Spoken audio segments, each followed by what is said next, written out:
ఖచ్చితంగా ఫైనాన్షియల్ ఇబ్బందులు, ఫైనాన్షియల్గా ప్రాబ్లమ్స్ ఉన్నాయి. తన బ్యాంక్ స్టేట్మెంట్స్ ఒక్కసారి తీసి చూస్తే ఎటు ట్రాన్సాక్షన్స్ ఎలా జరుగుతున్నాయి ఏంటి అన్న దాన్ని బేస్ చేసుకొని మరి దానికి సంబంధించి ఇన్వెస్టిగేషన్ చేస్తే ఇంకా విషయాలు బయటకు వచ్చే అవకాశం ఉన్నట్టు ఇటు సుమ గారు చెప్పుకొచ్చే ప్రయత్నం చేస్తున్నారు. మనతో పాటు మరొక కాలర్ ఉన్నారు, ఇటు సతీష్ హైదరాబాద్ నుంచి. ఒకసారి సతీష్ గారితో కూడా మాట్లాడి తెలుసుకునే ప్రయత్నం చేద్దాం. సతీష్ గారు చెప్పండి, మీకేమనిపిస్తుంది ఇవాళ దొరికిన ఎవిడెన్స్ అన్ని? ఆవిడకి ఫైనాన్స్ ప్రాబ్లం ఉంది ఓకే, కానీ అంత ప్రాబ్లం ఉన్నప్పుడు వాళ్ళ హస్బెండ్ కి వాళ్ళకి చెప్పుండొచ్చు, ఫోన్ చేసి వాళ్ళతో మాట్లాడి ఉండొచ్చు కదా. ఆయనకు కూడా చెప్పకుండా ఆవిడ అంత డిసిషన్ తీసుకున్న కారణం. సో ఆయన సైడ్ కూడా ఒకసారి ఆలోచించాలి సార్. ఓకే, ఒక హస్బెండ్ కి చెప్పకుండా ఇంత డిసిషన్ తీసుకుంటారండి? ఇద్దరు పిల్లలు, అంత వయసు పిల్లలు వచ్చాక హస్బెండ్ కి చెప్పకుండా ఇంత డిసిషన్ తీసుకుంటారని అనుకోను. సో అందరు బ్రదర్స్ అంటున్నారు, నేను కూడా అవ్వచ్చు, కానీ ఆయనకు కూడా చెప్పకుండా ఇంత డిసిషన్ తీసుకున్నారంటే సో ఆయన సైడ్ కూడా ఒకసారి ఆలోచించాలి. సో ఆయనకు కూడా డిస్కస్ చేయకుండా చేయాలి ఖచ్చితంగా. ఆయన చేయకుండా అంత కాదు సార్. 18-17 ఏళ్ళ వయసు పిల్లలు వచ్చారంటే హస్బెండ్ కి చెప్పకుండా చనిపోవాల్సినంత అవసరం ఏమొచ్చింది? Right, exactly right. సతీష్ గారు థ్యాంక్స్ ఆర్టీవీ కాల్ చేసి మీ అభిప్రాయాలను మాతో పంచుకున్నందుకు. ఇటు సతీష్ గారు చెప్పే పాయింట్ ఏంటంటే ఫైనాన్షియల్ డెసిషన్సో ఫైనాన్షియల్ స్ట్రెస్సో అయితే హస్బెండ్తో కూడా డిస్కస్ చేసి ఉండాలి కదా. డిస్కస్ చేయకుండా ఎలా చేస్తారు? అసలు ఫైనాన్షియల్ కాదు అంటూ ఇటు సురేందర్ అలాగే తల్లి, అంటే ఇటు సురేందర్ వాళ్ళ తల్లి, అంటే ఇటు అత్త మామ ముగ్గురు మాకు ఎలాంటి ఫైనాన్షియల్ స్ట్రెస్ లేదు అని గతంలో మన ఆర్టీవీతో మాట్లాడి చెప్పారు. వాళ్ళు అసలు ఫైనాన్షియల్గా మాకు ఎలాంటి ఇబ్బందులు లేవని చెప్పారు, అసలు మనీ ప్రాబ్లమ్సే లేవని చెప్పారు. కానీ మన కాలర్స్ మాత్రం చాలామంది ఇటు ఖచ్చితంగా డబ్బు ఇన్వాల్వ్ అయింది, అంటే ఫైనాన్షియల్గా ఇష్యూస్ లేకపోవచ్చు, అంటే ఇబ్బందులు, ఆర్థిక ఇబ్బందులు లేకపోవచ్చు, కానీ ఆస్తికి సంబంధించిన ఇబ్బందులు, ఆస్తికి సంబంధించిన గొడవలు ఉండే అవకాశం ఉంటుంది అంటూ కాలర్స్ కూడా చెప్పుకొచ్చారు. ఒకసారి మనం చూస్తే కనుక ఇటు స్వాతి గారు కాల్ చేశారు, స్వప్న గారు, అలాగే గౌతమ్, సత్యప్రకాష్, అంజలి, శ్రీదేవి. ఎక్కువ శాతం మనకు కాల్ చేసిన కాలర్స్ ఇటు చంద్రకళ, ఝాన్సీ వీళ్ళందరూ కూడా ఏం చెప్తున్నారు, ఆస్తికి సంబంధించిన వివాదం అయి ఉండొచ్చు అంటూ చెప్పుకొచ్చే ప్రయత్నం చేశారు. ఇటు మనతో పాటు అభిప్రాయాన్ని పంచుకోవడానికి మరొక కాలర్ ఇటు వాణి గారు ఉన్నారు విజయవాడ నుంచి. ఇటు వాణి గారితో కూడా మాట్లాడి తెలుసుకునే ప్రయత్నం చేద్దాం. వాణి గారు చెప్పండి, మీకేమనిపిస్తుంది సిరీస్ ఆఫ్ ఈవెంట్స్? నాకు కూడా ఏమనిపిస్తుంది అంటే అండి, ఫినాన్షియల్ ప్రాబ్లమ్సే మెయిన్ రీజన్ అయి ఉంటది. ఆవిడ ఏంటంటే పాప మొన్న ఎగ్జామ్ రాసింది కదా, IIT ఎగ్జామ్ రాసింది పాప. అవునండి. ఆ ఎగ్జామ్ కి సంబంధించి కొంచెం ఒక 10 lakhs అబోవ్నే ఇన్వెస్ట్మెంట్ అయ్యే అవకాశం ఉందండి. పిల్లలిద్దరు కూడా ఇప్పుడు వాళ్ళిద్దరూ కూడా ఇంటర్మీడియట్ అయిపోతే కొంచెం ఎక్కువ అమౌంట్ తో వాళ్ళకి సీట్లు కొనడం కానీ ఏదన్నా జరగాలి. సో ఇది జరిగిన తర్వాతే వాళ్ళ అన్నగారితో ఏమన్నా డిస్కషన్ అయ్యి ఉంటదండి. ఇప్పుడు ఈవిడ డబ్బులు కానీ వాళ్ళ హస్బెండ్ శాలరీ కానీ వీళ్ళిద్దరు శాలరీ కూడా వాళ్ళ అన్నయ్య గారికే ఇచ్చి ఆయన బిజినెస్ కదా కంబైన్ గా వీళ్ళు బిజినెస్ ప్లాన్ చేసుకుంటా ఉన్నారు. రియల్ ఎస్టేట్ అంటున్నారు కదా. అవునండి.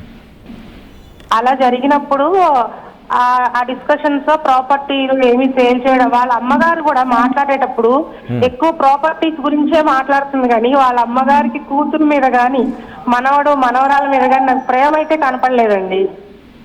ఓకే, సో ఇంతమంది ఉన్నా కూడా ఎమోషనల్ గా ఆవిడకి ప్రేమ అనేది ఇవ్వలేదు. ఓకే, బాధాకరమైన విషయం ఏంటంటే ఆవిడ చనిపోయే విషయం పక్కన పెడతానండి, చేతికి వచ్చిన ముక్కు పచ్చలారని పిల్లల్ని ముక్కలు చేసి వెళ్ళిపోయింది చూసారా? పిల్లల వీడియోస్ చూస్తుంటే అండి కడుపు తరుక్కుపోతుందండి, నిద్ర పట్టట్లేదు పిల్లలు. ఎట్లా అండి ప్రపంచం ఆ దేవుణ్ణి. మేడం బాధపడకండి, మీరు ఖచ్చితంగా పోలీసులు ఈ కేసును ఛేదిస్తారు. ఆవిడ సంగతి పక్కన పెట్టండి, ఆ పిల్లలు చంపేసిందండి, తల్లే చంపేసింది పిల్లల్ని. శిక్ష అనేది కారకులు ఎవరైనా కూడా శిక్ష అనేది పడాలండి.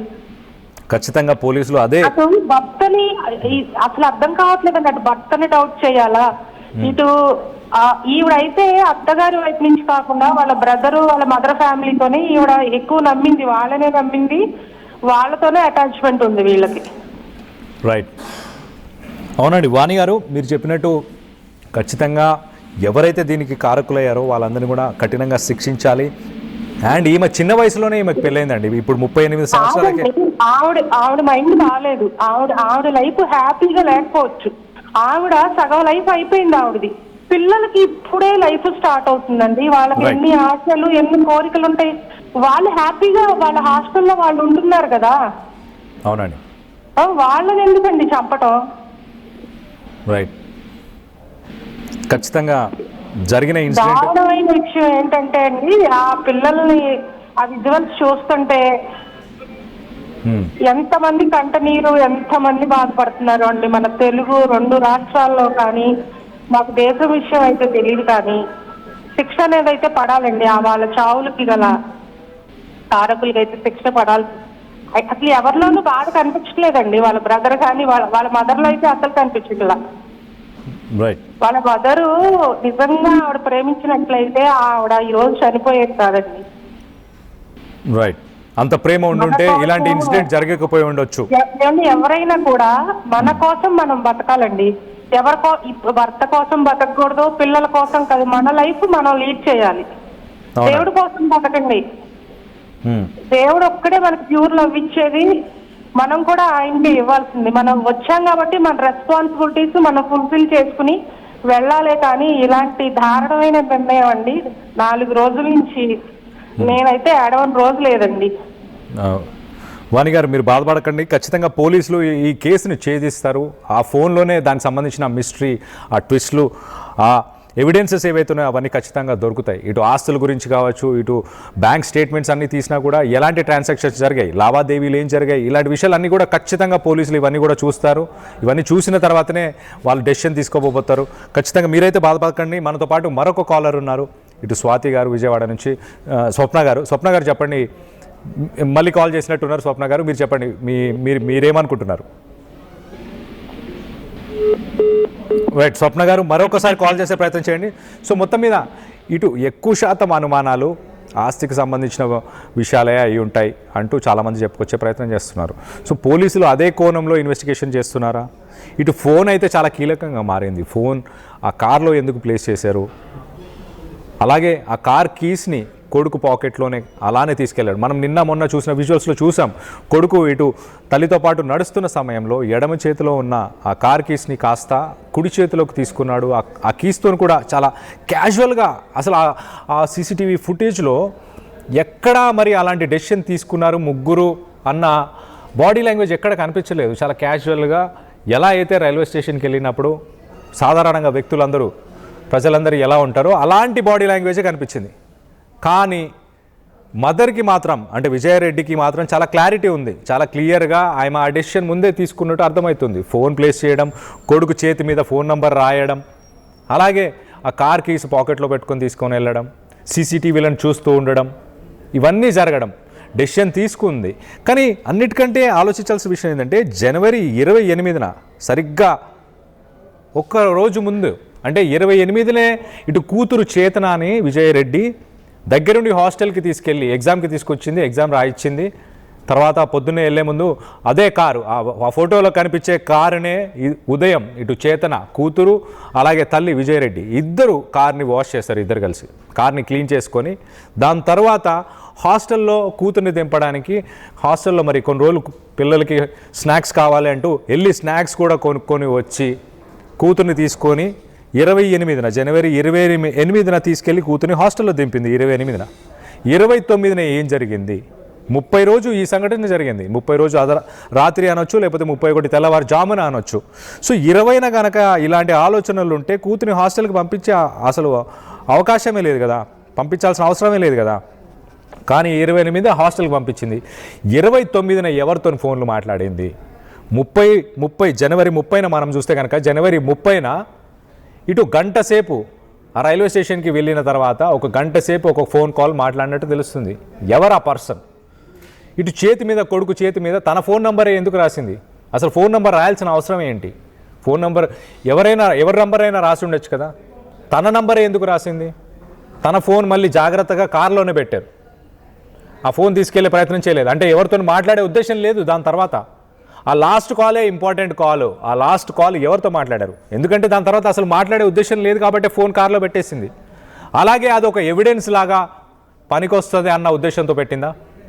ఇంకో పక్కన సీసీటీవీ ఎక్కడ చూసినా తను ఆ కెమెరాస్ని చూసుకుంటూ వెళ్తుంది. అంటే ఇక్కడ కెమెరా ఉందా, విజువల్ రికార్డ్ అవుతుందా, మమ్మల్ని రికార్డ్ చేస్తున్నారా, మేము కనిపిస్తున్నామా అని ఒక లుక్ కెమెరాకి స్ట్రైట్ టు ద కెమెరా ఒకసారి అలా చూసి వెళ్తుంది. సో మొత్తం మీద కొంత ఉత్కంఠం అయితే నెలకొని ఉంది. ఆల్మోస్ట్ 6 రోజులు గడిచాయి ఇప్పటిదాకా. ఈ ఇన్సిడెంట్కి సంబంధించి ఇంకా డీటెయిల్స్ రాలేదు. చాలామంది నిద్రలేని రాత్రులు బాధపడుతున్నారు. ఇటు వాణి గారు ఫోన్ చేశారు విజయవాడ నుంచి, చాలా బాధపడుతున్నాను 4 రోజుల నుంచి ఏడుస్తున్నాను అంటూ తను చెప్పుకొచ్చే ప్రయత్నం చేశారు. మహిళలని, ముఖ్యంగా మహిళలని షేక్ చేసిందని చెప్పొచ్చు. వాళ్ళ మైండ్స్ని ఒక్కసారిగా ఇటు డిస్టర్బ్ చేసేసింది. ఆలోచిస్తేనే భయం వేస్తుంది, బాధేస్తుంది అంటూ చాలామంది మనకి కాల్ చేసిన మహిళలు చెప్పుకొస్తున్నారు. సో మొత్తం మీద కొన్ని కామెంట్స్ కూడా చదివి వినిపించే ప్రయత్నం చేస్తా. అమ్మ అన్న ప్లాన్ అంటూ ఇటు విజయ వ్లాగ్స్ కామెంట్ చేశారు. అలాగే విజయ గారి బ్రదర్ అంటూ కామెంట్ చేస్తున్నారు. నాకు డౌట్ వాళ్ళ భర్తనే అంటూ మరొకరు ఇటు మహిపాల్ కామెంట్ చేశారు. అలాగే మనం చూస్తే కనుక ఇటు వాణి గారు కరెక్ట్ చెప్పారు అంటున్నారు. వాణి గారిని సపోర్ట్ చేస్తూ ఇటు జైనాబ్ కామెంట్ చేశారు. సో మొత్తానికైతే వాణి గారు చెప్పిన మాటల్ని సపోర్ట్ చేస్తున్నారు. అలాగే వాళ్ళ అన్నని పట్టుకొని మొత్తం డీటెయిల్స్ వస్తాయి. వాళ్ళ అన్నని పట్టుకొని పోలీసులు ఇన్వెస్టిగేషన్కి పిలిచారు. ఇటు విజయారెడ్డికి సంబంధించిన కొలీగ్స్ని పిలిచారు. ఎట్ ద సేమ్ టైం ఇటు విజయారెడ్డికి సంబంధించిన కుటుంబ సభ్యులను, అంటే ఇటు భర్త సైడు కుటుంబ సభ్యులను పిలిచారు. ఇటు విజయారెడ్డి ఫ్యామిలీకి సంబంధించిన కుటుంబ సభ్యులని, అన్న, అలాగే వదిన, అలాగే తల్లి, వీళ్ళని కూడా పిలిచారు. వీళ్ళందరినీ పిలిచి ఇన్వెస్టిగేషన్ చేసి ఏమీ తేలక వాళ్ళందరినీ కూడా వెనక్కి పంపించారు. మరింత ఇన్వెస్టిగేషన్ చేసే అవసరం ఉందా? మొదటగా ఇటు ఫోన్కి సంబంధించి 29 జనవరి 29 కావచ్చు, జనవరి 30 కావచ్చు, విజయారెడ్డి ఈ 2 రోజుల్లోనే తన మనసును మార్చుకుంది. ఈ 2 రోజులు ఇటు తను ఎక్కడెక్కడ తిరిగింది, ఎవరితో మాట్లాడింది, ఆ లొకేషన్ డీటెయిల్స్ కావచ్చు, ఆ ఫోన్ కాల్ డీటెయిల్స్, ఆ మెసేజ్ డీటెయిల్స్ అవన్నీ కూడా ఫోన్లోనే పొందుపరిచి ఉన్నాయి. ఆ ఫోన్లో గనక ఈ 2 రోజులకు సంబంధించిన డేటాను తీసినా కూడా మ్యాక్సిమం అక్కడే ఎవరి వల్ల ఏంటి అనేది అట్లీస్ట్ మోటివ్ అన్న తెలిసే అవకాశం ఉంది. సో దీనికి సంబంధించి మరిన్ని కామెంట్స్ వచ్చాయి, వాటిని కూడా చెప్పే ప్రయత్నం చేస్తా. సో మనతో పాటు అభిప్రాయాలను పంచుకోవడానికి మనతో పాటు మరికొంతమంది కాలర్స్ ఉన్నారు. ఇటు భూపేష్ కల్వకుర్తి నుంచి భూపేష్ గారు కాల్ చేశారు. భూపేష్ గారు చెప్పండి, మీకేమనిపిస్తుంది? సార్ నమస్కారం. సార్ నమస్కారం భూపేష్ గారు, మీరు నిన్న కూడా కాల్ చేసినట్టున్నారు. అవును సార్ చాలా బాధాకరం సార్. మేము చూస్తా ఉన్నాము, చాలా బాధ కలుగుతుంది, అందుకనే కాల్ చేస్తున్నాం సార్. రైట్ భూపేష్ గారు చెప్పండి. ఖచ్చితంగా నాకు తెలిసి ఒక థర్డ్ పర్సన్ ఇన్వాల్వ్ అయి ఉంటాడేమో, అంటే సంథింగ్ ఏదో జరిగి ఉంటది అనేసి నాకు అభిప్రాయం సార్. నిన్న నుండి చూస్తా ఉన్నాను ఈ యొక్క న్యూస్ మొత్తము. చెప్పండి. ఖచ్చితంగా బలమైన కారణం ఉంటది. ఇలాంటి చిన్న విషయాలకు అదురుకొని బెదురుకొని ఇలాంటి కార్యక్రమాలు చేయొద్దనేసి నేను కోరుతా ఉన్నాను సార్. ఇంకోటి సమాజానికి నేను ఒకటి మెసేజ్ ఇవ్వదలుచుకున్నాను. సింగిల్ గా ఇలాంటి చాలా మంది ఉన్నారు. సింగిల్ గా ఉండడం వల్ల అంటే ఒక లోన్లీగా ఫీల్ అవ్వడం వల్ల ఇట్లా చాలా మంది నుండి ఇట్లా ఆత్మహత్యలు చేసుకుంటాను. నిన్న మొన్న మా ప్రాంతంలో ఒక అబ్బాయి ఇవ్వడం ఇలానే ఆత్మహత్య చేసుకున్నాడు సార్. ఇదేంటంటే ఒక ఫ్రెండ్స్, వాళ్ళ చుట్టుపక్కల ఉన్న ఫ్రెండ్స్ కూడా మీ బాధలు ఏదైనా ఉంటే చెప్పుకోవాలా, మీ బంధువులకు చెప్పుకోవాలా. ఏదైనా ఉంటే వాళ్ళు చెప్పుకోలేని పరిస్థితిలో ఉంటే వాళ్ళ ఫ్రెండ్స్, వాళ్ళ యొక్క దగ్గర బంధువులు కూడా వీళ్ళని గమనిస్తూ వీళ్ళని ఎప్పటికప్పుడు మోటివేట్ చేస్తూ అంటే ఏం జరిగిందనేది ఒకాబు చేస్తే బాగుంటుంది అనేసి నా యొక్క సందేశం సార్. ఇలాంటి ఆత్మహత్యలు చేసుకోకూడదని నిన్న చెప్పాను, ఇప్పుడు చెప్తున్నాను. ఇలాంటి కార్యక్రమాలు ఏ తల్లి తీసుకోవద్దు. తల్లి దయచేసి మీకు చేతులు జోడించి నేను వేడుకుంటా ఉన్నాను. ఇలాంటి కార్యక్రమాలు చేయొద్దు అని నేను ప్రతి తల్లికి నేను కోరుతా ఉన్నాను సార్. రైట్ భూపేష్ గారు, మంచి మాట చెప్పారు. ఇటు ఎవరైతే మానసికంగా కొంత వేదనకి, కొంత డిప్రెషన్కి కావచ్చు, లోన్లీనెస్కి కావచ్చు, ఎవరైతే లోన్ అవుతున్నారో వాళ్ళందరూ కూడా ఇలాంటి డెసిషన్స్ తీసుకోకండి. దయచేసి మీ ఫ్యామిలీస్కి కానీ, మీ ఫ్రెండ్స్కి కానీ, మీ రిలేటివ్స్కి కానీ ఎవరికైనా మీ బాధను పంచుకోండి. కొంత బాధను పంచుకొని వాటి బాధను పంచుకుంటేనే మీకు కొంత ఊరట లభిస్తుంది. ఖచ్చితంగా మీకు జీవితంలో మళ్ళీ ముందుకెళ్లాలన్న ఆలోచనలు వస్తాయి. వాళ్ళు కూడా ఎంతో కొంత మోటివేషన్ ఇస్తారు. కాబట్టి ఎలాంటి సంఘటనలకి ఎవరు పాల్పడొద్దు అంటూ నిన్న కూడా చెప్పుకొచ్చారు ఇటు భూపేష్ గారు. ఇవాళ కూడా సమాజాన్ని ఉద్దేశించి ఇలాంటి సంఘటనలు చూస్తే భయం వేస్తుంది అంటూ కూడా ఇటు మనకు కాల్ చేసిన మహిళలు చాలామంది చెప్పుకొచ్చారు. సో మొత్తం మీద మనతో పాటు మరొక కాలర్ ఇటు ఆనంద్ ఉన్నారు హైదరాబాద్ నుంచి. ఆనంద్ గారు చెప్పండి, మీకేమనిపిస్తుంది? Good afternoon sir. Good afternoon అండి, చెప్పండి. సార్ మీరు లైవ్ పెట్టడం చాలా మంచిది సార్. ఎందుకంటే పబ్లిక్ అభిప్రాయాలు కొంతవరకు క్లూ వస్తుందని నేను అనుకుంటున్నాను సార్.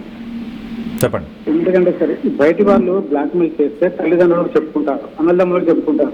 రైట్. కానీ నా డౌట్ మాత్రం ఫ్యామిలీ మీదనే అనిపిస్తుంది సార్ నాకు. ఫ్యామిలీ మీదనే. అవును సార్, ఎందుకంటే మనం డైలీ చూస్తున్నాం సార్ ఆర్టీవీ. కొంచెం వాళ్ళంతా చెప్పే అభిప్రాయాలను బట్టి మనం అక్కడ అన్ని నడుస్తున్న దాన్ని బట్టి మాట్లాడుతున్నాం చూస్తుంటే వాళ్ళ మీద కొంచెం డౌట్లు అనిపిస్తుంది సార్ నాకు. ఓకే, అన్న తల్లి మీదనే డౌట్ పడుతున్నారా? అవును సార్, ఎందుకంటే వాళ్ళు చెప్పే మాటలు వాళ్ళు ఏడుస్తున్న తల్లి కూడా కొంచెం ఎక్కువ బాధలు, అంత పెద్ద బాధ ఏం కనిపించలేదు సార్ నాకు. రైట్ రైట్ ఆనంద్ చెప్పండి. Okay sir, thank you. Okay right Anand గారు, థ్యాంక్స్ ఆర్టీవీ కాల్ చేసి మీ అభిప్రాయాలని మాతో పంచుకున్నందుకు. సో మొత్తం మీద ఇటు ఎక్కువ అనుమానాలు మాత్రం ఇటు ఆస్తికి సంబంధించి, లేకపోతే ఆర్థిక ఇబ్బందులు, లేకపోతే ఆస్తులకు సంబంధించిన విషయాల గురించే ఉంటుంది అంటూ చాలామంది చెప్పుకొస్తున్నారు. ఇటు చిరంజీవి రెడ్డి మాట్లాడిన మాటలు, అలాగే ఇటు తల్లి మాట్లాడిన మాటలు ఆస్తి గురించి. అంటే ఇంత పెద్ద సంఘటన జరిగిన తర్వాత ఎవరైనా పిల్లల గురించి మాట్లాడతారు, లేకపోతే మనవరాళ్ళ గురించి మాట్లాడతారు, అంతేకాని వీళ్ళు ఆస్తుల గురించి ఎందుకు మాట్లాడుతున్నారు అంటూ ప్రశ్నిస్తున్నారు చాలామంది. చిరంజీవి గారు, మీరు కనుక ఈ వీడియో చూస్తే మీరు ఆర్టీవీకి కాల్ చేసి మీ అభిప్రాయాలను పంచుకోవచ్చు. అసలు వీళ్ళు క్వశ్చన్ చేస్తున్నారు, మీరెందుకు ఆ అంశాలను ఎందుకు మాట్లాడట్లేదు? ఎందుకు ఇటు చనిపోవడానికి కారణం ఎవరు, ఏంటి, ఎలా జరిగింది, ఇలాంటి విషయాల గురించి మీరెందుకు మాట్లాడట్లేదు? పోలీసులను ఎందుకు నిలదీయట్లేదు? మీరు ఇంకా ఎందుకు ఇంత టైం తీసుకుంటున్నారని. ఒకవేళ మీకు ఎలాంటి సంబంధం లేకపోతే దీని గురించి మీరు ఫైట్ చేయాలి కదా, మీరు ఫైట్ ఎందుకు చేయట్లేదు అంటూ ఇటు క్వశ్చన్ చేస్తున్నారు. దీనికి సంబంధించి మీరు ఏమనుకుంటున్నారు? మీ అభిప్రాయాలను కింద కామెంట్ రూపంలో తెలియపరచండి. కొన్ని కామెంట్స్ని కూడా చదివి వినిపించే ప్రయత్నం చేస్తాను. సో ఒక్కసారి మనం చూస్తే కనుక, పిల్లల్ని బలి తీసుకునే హక్కు అమ్మకి ఎక్కడిది అంటూ చెప్పుకొస్తున్నారు. సో ఇలా చాలామంది చాలా రకాల అనుమానాలను వ్యక్తపరుస్తున్నారు. మీకేమనిపిస్తుంది? మీ అభిప్రాయాలను కింద కామెంట్ రూపంలో తెలియపరచండి. దీనికి సంబంధించి ఎలాంటి అప్డేట్ ఉన్నా మేము వెంటనే ఆర్టీవీలో మీకు ఈ కేసుకు సంబంధించి లేటెస్ట్ అప్డేట్స్ ఇచ్చే ప్రయత్నం చేస్తాం. చూస్తూ ఉండండి ఆర్టీవీ. చరిత్ర సృష్టించినోడు ఇప్పుడు ఆ చరిత్రని తిరగరాయబోతున్నాడు. అబద్ధాల గోడల్ని బద్దలు కొట్టి నిజాలను రాగా మీ ముందుంచబోతున్నాడు. నిజమైన వార్తల కోసం వెంటనే డౌన్లోడ్ చేసుకోండి రా యాప్ని.